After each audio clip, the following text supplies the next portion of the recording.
मंदाग्नि या slow metabolism, और बात करें तो विषम अग्नि या इम्बैलेंस मेटाबॉलिज्म की हमने बात कर ली थी। फिर आज हम बात करने वाले हैं तीक्ष्ण अग्नि की, यानी कि very very very fast metabolism, इतना तेज पाचन कि कुछ भी खा के 2-4 घंटे में पचा के फिर भूख लग जाती।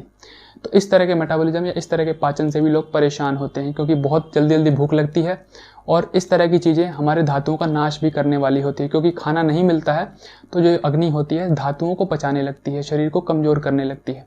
तो इस प्रकार की चीज़ों से जो परेशान हैं उनके लिए है आज का वीडियो। तीक्ष्ण अग्नि के सॉल्यूशन के बारे में आज हम जानने वाले हैं, तो आइए वीडियो को शुरू करते हैं। सादर प्रणाम, मैं विशाल एक बार पुनः स्वागत करता हूं आपका अपने यूट्यूब चैनल सनातन मार्ग पर। तीक्ष्ण अग्नि यानी कि very very very fast metabolism, इतना तेज पाचन कि झट से खा के कुछ भी पचा लेते हैं। तो इसके जो कारण माने जाते हैं आयुर्वेद के हिसाब से, ऐसी चीज़ें जो पित्त को बढ़ाने वाली होती हैं, जैसे बहुत ही गर्मा गर्म भोजन करना या खूब गर्म चीज़ें खाना जो नेचर में भी गर्म हो और पित्त की वृद्धि करने वाली हो, या तीखी चीज़ें, स्पाइसी चीज़ों का बहुत सेवन करना।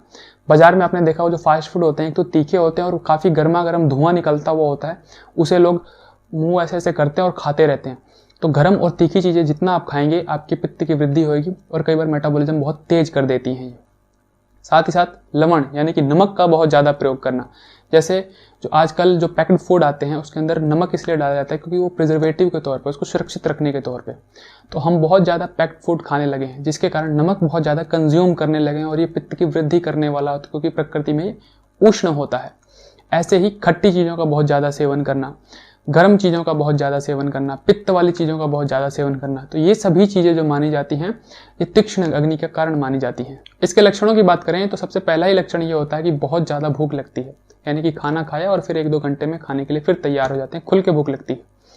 इनसे ज़्यादा तो वो परेशान होते होंगे जो इनको भोजन बना के देते होंगे, बेचारों को टेंशन होती होगी 1-2 घंटे हो गए, पता नहीं कब क्या मांग ले, कब भूख लग जाए।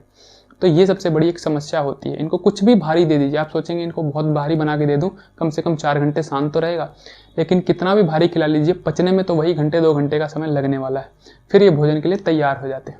दूसरी बात ये होती है कि ये बहुत ज़्यादा शरीर बढ़ा नहीं पाते हैं, शरीर इनका बहुत ज़्यादा बढ़ नहीं पाता है। क्यों? क्योंकि बराबर मेटाबॉलिज्म फास्ट रहता है, पाचन बहुत तेज रहता है।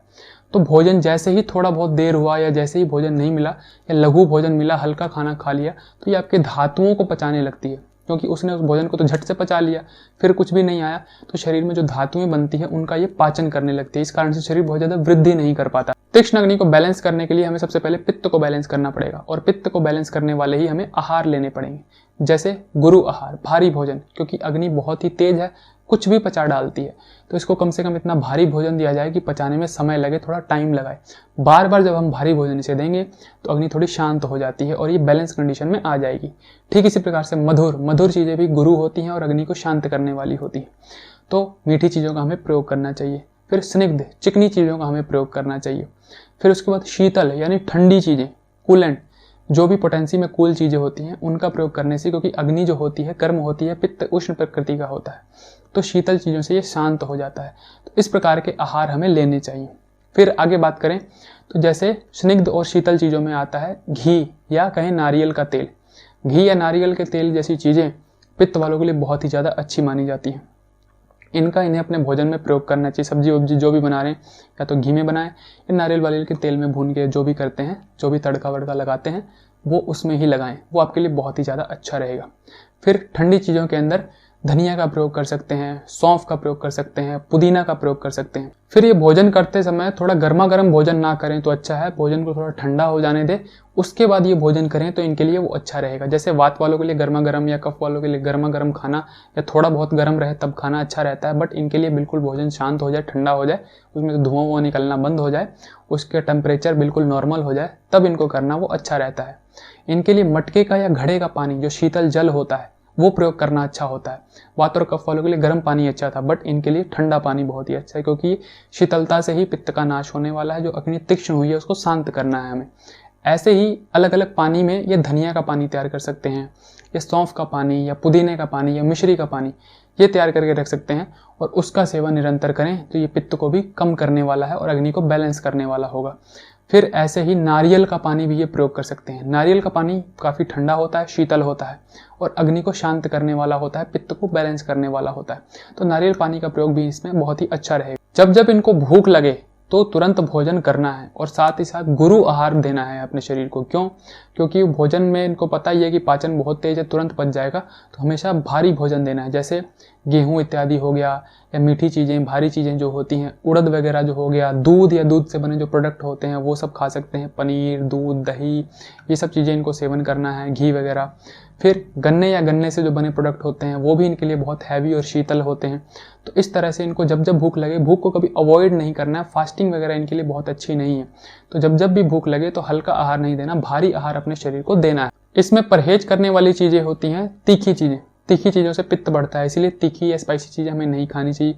खट्टी चीज़ें भी हमें सेवन नहीं करनी चाहिए, तथा नमकीन चीज़ें, इन तीनों स्वाद का हमें विशेषकर परहेज रखना चाहिए। या गर्म चीज़ें, जो भी शरीर में हीट बढ़ाने वाली, गर्मी बढ़ाने वाली चीज़ें होती हैं, या गर्मा गर्म चाय, कॉफ़ी, ये सब चीज़ें जो होती हैं, इन सभी चीज़ों का हमें परहेज रखना चाहिए। हमें फास्टिंग वास्टिंग ज़्यादा नहीं करनी चाहिए, क्योंकि जब जब आप भूखे रहेंगे तो आपके शरीर के धातुओं को पचाने वाली होगी, क्योंकि अग्नि तो शांत होने वाली नहीं, वो ऐसे ही बहुत ही तीक्ष्ण है, तीव्र है। तो आप जबरदस्ती फास्टिंग करेंगे तो आपके शरीर को कमजोर कर देगी, दुर्बल कर देगी, क्योंकि शरीर के धातुओं को पचा डालेगी। इसीलिए आपको अधिक से अधिक फास्टिंग को अवॉइड करना है, आपको भोजन करना है। फिजिकल एक्टिविटीज़ की बात करें तो आपको बहुत तेज व्यायाम वगैरह नहीं करना है। भागना, दौड़ना, धूपना, ये सब, या धूप में रहना, गर्मी में रहना, ये सब चीज़ें आपके लिए उतनी अच्छी नहीं है। यह पित्त की वृद्धि करने वाली होती हैं शरीर के अंदर। तो इसीलिए आपको शांत आसन प्राणायाम करने हैं, आपको शीतल आसन प्राणायाम करने हैं, जैसे शीतली और शीतकाली प्राणायाम करना है, या मेडिटेशन आपके लिए बहुत अच्छा हो सकता है। फिर बात करें तो चंद्रमा की रोशनी, जैसे वात वालों के लिए, कफ वालों के लिए धूप की रोशनी अच्छी होती है, लेकिन आपके लिए, पित्त वालों के लिए चंद्रमा की रोशनी बहुत अच्छी होती है। या आपके पित्त को, या आपके पाचन जो तीक्ष्ण हो गया है, तीव्र हो गया है, मेटाबॉलिज्म हाई हो गया है, उसको बैलेंस करने में बहुत अच्छी रहती है। तो आप चंद्रमा की रोशनी में 1-2 घंटे शाम को, रात को, जब भी समय मिले अवश्य बैठें। बेसिकली कुछ साधारण औषधियों की बात करें जो घर में प्रयोग की जा सकती हैं, तो अविपत्ति कर चूर्ण पित्त वालों के लिए बहुत ही अच्छा हो सकता है। एक्सिस पित्त की वृद्धि में बहुत अच्छा कार्य करता है। ऐसे ही त्रिफला तो तीनों के अंदर ही बहुत अच्छा कार्य करता है। फिर उसके बाद अमलकी या आंवला पित्त वालों के लिए बहुत ही बेस्ट है, या तीक्ष्ण अग्नि में बहुत अच्छा कार्य करने वाला होता है। तो इस प्रकार की चीज़ें आप घर में प्रयोग कर सकते हैं।